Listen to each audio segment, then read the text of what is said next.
Deyir, Adəm Peyğəmbər əyləşmişdi, 3 nəfər ağ geyimli insan daxil oldu içəri.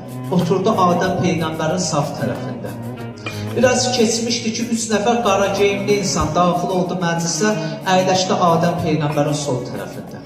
Adəm Peyğəmbər birinci ağ geyimlidən soruşdu ki, sən kimsən? Dedi, mən ağıl. Dedi, harada qərar tutmuşsan? Dedi, başda. İkincidən soruşdu, bəs sən kimsən? Dedi, mən məhəbbət. Sevgi. Dedi, harada qərar tutmuşsan? Dedi, qəlbdə. Ürəyi göstərdi. Üçüncüdən soruşdu, bəs sən kimsən? Dedi, mən abır həyat. Dedi, harada qərar tutmuşsan? Dedi, gözdə. Deyir, birinci qara geyimlidən soruşdu, bəs sən kimsən? Dedi, mənəmsizlik, təkəbbür. Dedi, harada qərar tutmuşsan? Dedi, başda. Dedi, ağılla bir yerdə. Dedi, yox, mən gələndə ağıl gedir. Yəni, mənəm insan ağıllı ola bilməz. Ağıllı insan da təkəbbürçülük eləməz. İnsan bilsə ki, nədən yaranıb, axırda nə olacaq? Heç vaxt buna baxmayaraq təkəbbürçülük eləməz. İkinciyə dedi, qara geyimdə sən kimsən? Dedi, mən paxıllıq, həsəd.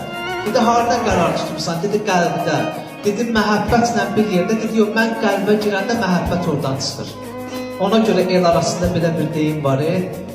Deyirlər ki, paxıl insan öz yumurtasını pişirmək üçün qonşusunun evini yandırar. Paxıl insan nə özünü sevər, nə başqalarını.